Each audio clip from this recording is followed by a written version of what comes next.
Ini adalah bulan ke-9 semenjak kelulusan gua dari SMA. Melepas seragam putih abu, mulai memilih jalan hidup gua sendiri. Mau lanjut kuliah, kerja, atau gap year. Dan gua memilih gap year karena belum punya duit buat kuliah. Teman-teman gua kebanyakan pada lanjut kuliah. Ada yang kuliah sekedar kuliah padahal gak serak sama jurusannya. Ada yang kepaksa kuliah di suatu jurusan karena keinginan orang tuanya. Ada juga yang benar-benar tahu tujuan hidupnya kemana, berjuang mati-matian, dan sekarang berhasil masuk ke kampus impiannya. Sebagian teman gue yang lain ada yang milih kerja. Ada yang sekarang udah kerja di bank, tiap hari snapgramnya ngitungin duit orang. Ada yang gak sengaja ketemu di minimarket, rupanya sekarang dia jadi pelayan tokonya. Ada juga teman-teman gue yang memilih jadi abdi negara, dan sekarang kalau kemana-mana, mereka pakai seragam yang keren-keren. Sementara itu gue yang menunda kuliah, di tengah jalan mulai berpikir, apakah gue gak sebaiknya nyari kerjaan tetap aja? Karena menunda kuliah ternyata gak semudah yang dibayangkan. Gue harus siap menerima paradigma orang-orang ketika menjawab pertanyaan, sekarang kuliah di mana? Gue juga harus siap menahan rasa kecewa ketika melihat orang-orang yang lebih berhasil daripada gue.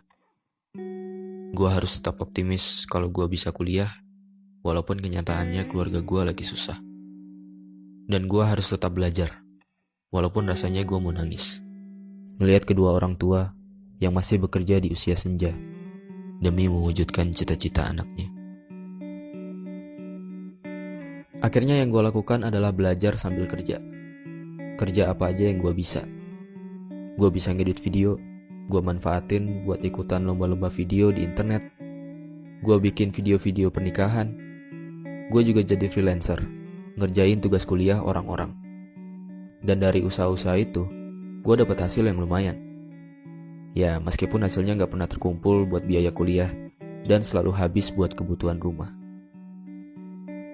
Tapi gue bersyukur, seenggaknya letih yang orang tua gue rasakan, sekarang bebannya telah berkurang. Dan keringat yang bercucuran kini berganti dengan senyuman. Kehidupan setelah SMA membuka mata gue bahwa hidup sejatinya adalah seni memilih. Memilih mana yang mendingan. Karena pilihan apapun yang akan kita ambil, ingatlah bahwa tidak ada pilihan yang benar-benar sempurna. Mereka yang kuliah pernah bilang, enak ya, dia udah kerja, udah bisa jajan pakai duit sendiri. Mereka yang udah kerja juga pernah bilang, enak ya yang nunda kuliah, bisa nyantai-nyantai di rumah. Sedangkan mereka yang menunda kuliah bertanya-tanya, kapan ya gue bisa kuliah? Bisa gak ya gue keterima kerja?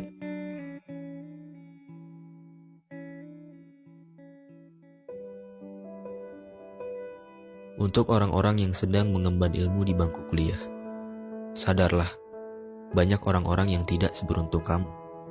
Jangan menyia-nyiakan kesempatan yang kamu dapatkan.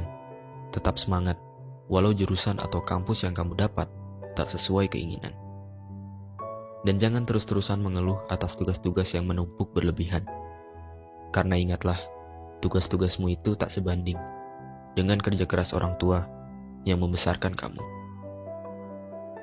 Untuk orang-orang yang sedang merasakan letihnya bekerja, berhentilah membanding-bandingkan hidupmu dengan orang lain. Karena manusia itu memandang dan dipandang. Ketika kamu melihat mereka, kamu merasa mereka adalah orang yang paling bahagia. Padahal ketika mereka melihat kamu, mereka merasa justru kamulah orang yang paling bahagia. Tanpa kamu dan mereka ketahui bahwa masing-masing sebenarnya punya kesedihan yang tak diperlihatkan. Dan untuk orang-orang yang menunda kuliah atau sedang berjuang meraih cita-citanya, pahamilah bahwa setiap orang ada masanya dan setiap masa ada orangnya. Mungkin belum waktunya kamu mendapatkan apa yang kamu inginkan. Tapi jangan menyalahkan keadaan. Ambil hikmahnya. Setidaknya sekarang kamu jadi tahu. Di saat terpuruk, siapa saja orang-orang yang tetap setia menemanimu. Siapa saja orang-orang yang terus mendukungmu. Dan siapa saja orang-orang yang peduli padamu. Teruslah melangkah. Berusaha sekeras yang kamu bisa, perbaiki semua kekuranganmu, dan jangan dengarkan apa kata orang. Karena yang menjalani hidupmu adalah kamu, yang merasakan sedih dan bahagiamu adalah kamu. Maka semuanya tergantung kamu, tergantung sudut pandangmu. Bagaimana cara kamu menyikapi setiap cobaan?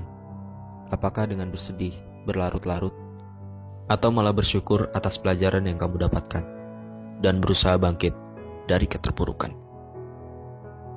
Dan berdoalah, minta kepadanya supaya kamu cepat bertemu dengan waktu. Waktu yang tepat di saat impianmu terwujud, waktu yang indah di saat kebahagiaan menyertaimu, dan waktu yang sempurna di saat ayah dan ibu berkata, "Kami bangga padamu."